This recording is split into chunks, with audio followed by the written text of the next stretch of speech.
Hello and welcome to Intermediate Spanish. This is week 2, your first video. We're going to be reviewing a little bit of ser and estar.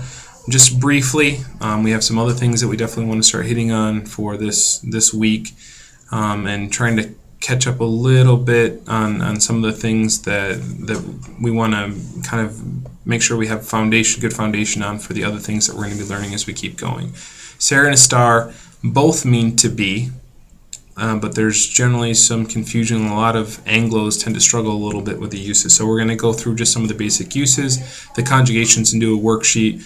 Again, if you've had Spanish class before, this might be a bit of a review, but these verbs are so important in just common everyday conversation. You need to learn how to use them and dominate them and feel comfortable using them because they're used to describe. They're used just for everything. So. If you have your sheet out real quick for week 2, the video on ser and estar, and we're just going to go through the uses and the different conjugations real quick, and we'll talk about some different examples. So ser, the verb ser means to be, and it's generally used with permanent situations or characteristics. When you're talking about something that is a lasting attribute of something, that's when you're going to use ser. Some examples would be descriptions. If you're going to talk about somebody with their name, I am Damien, yo soy Raúl. Description of myself, I am tall, I am intelligent, anything. Characteristics of what a person is, then you will use ser. You will also use it for occupations.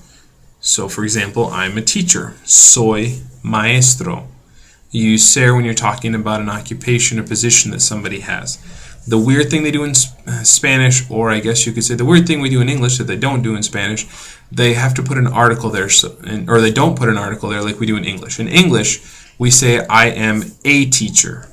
I am an accountant. In Spanish, they just say I am teacher. Soy maestro. I am accountant. Soy contador. So you don't put an a there, an or an una, or anything like that. So just keep that in mind when you're doing occupations. Characteristics. Again, talking about somebody. Amalia es inteligente, atrevida y amable. So we're describing somebody, but we're talking more about the type of person that they are. Now these are permanent characteristics, and we'll talk a little bit about the difference of that in a second. You also use it with time. When you're talking about hours. So if you're like, it is 10 o'clock, son las 10. When you're talking about a day of the week, hoy es miércoles, the example you see on your sheet. When it's a permanent situation. Time obviously moves, but you're talking about a permanent characteristic of something. Origin, where you're from, soy de Shelby. I'm originally from Shelby. Soy de Grand Rapids. Okay, eres de Mexico. You are from Mexico. So there's a lot of different ways you could do that. But anytime you're talking about an origin, you can use ser. And we also use it with relationships. What's relatives of yours? So she's my aunt, he's my uncle, he's my grandfather. Lynn es mi madre. Lynn is my mother. Any examples you see where you're talking about a relationship, your husband, anything like that, boyfriend, girlfriend, it becomes a characteristic of who that person is, and you use ser. Now, ser is highly irregular when conjugated in the present tense and even in the past tense, so we'll focus right now on present tense, and we'll go through the conjugations. Yo soy, tú eres, él es, or ella es, or usted es. Nosotros somos, ustedes son, ellos son, ellas son, sorry.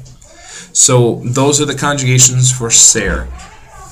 You'll notice the S is very close to is, which kind of makes things easy. S is used a lot. S, just because you're talking about it is, or she is, or he is, or anything like that. So make sure you're familiar with conjugations of ser and be prepared to use S a lot. Estar, which is the other way to say to be in Spanish, relates more to things that are temporary, discusses location, things like that. Or conditions that are going to change. For example, one thing, position. Mi abuela está sentada. So that's my grandmother is sitting. It's not a permanent characteristic of her. She's not a permanently seated person. She's just at this moment sitting. Location. El baño está a la derecha de la sala. The bathroom is to the right of the living room. You could also say mi madre está en la tienda. My mother is in the store or at the store.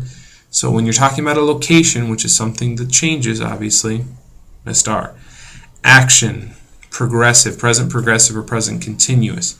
When you want to say I am doing something, I am jumping, he is running, and the ing with you use the estar. So estoy lavando los platos sucios. I am washing the dirty dishes or the dirty plates. So you'll use, and we'll talk about present progressive later, but just so you're familiar with the fact that estar is what's used with that. Condition. Estoy tan cansada esta mañana. I'm so tired this morning. So if you're sick, if you're tired, if you're in some type of condition that is temporary, that is going to change, then you would use estar. Now, interesting, I guess, the comparison between the two. Let's use the word guapo, which means handsome.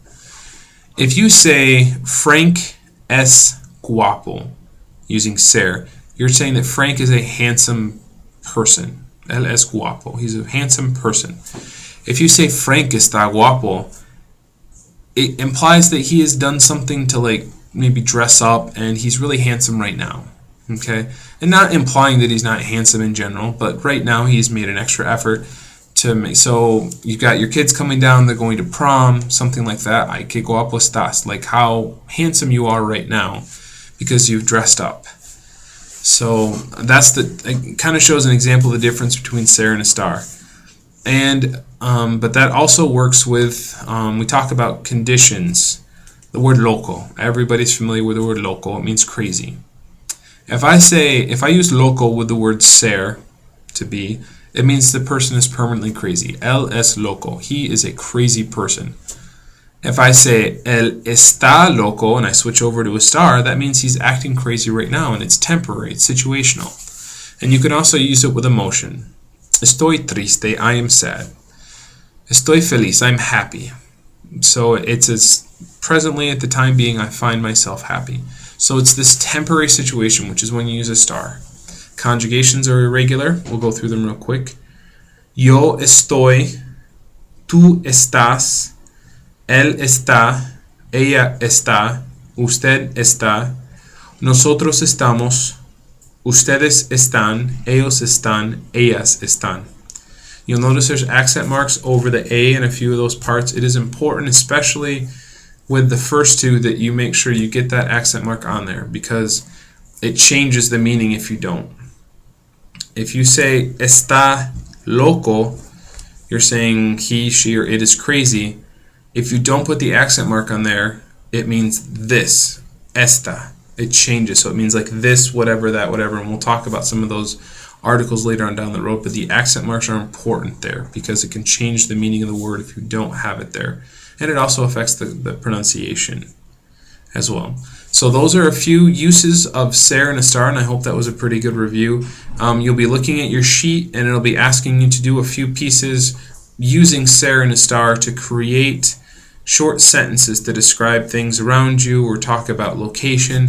Think of actual situations that you're in, and we tried to label out the different parts of it, but each sentence has 3 basic parts that we're asking you to practice with initially.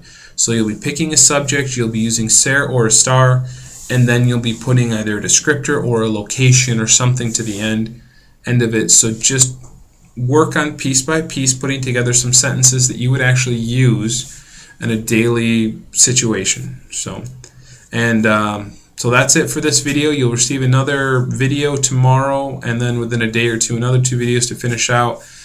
Try to get some of the most of this homework done and back by Sunday evening, Monday morning, if you're able. And other than that, we will see you next video.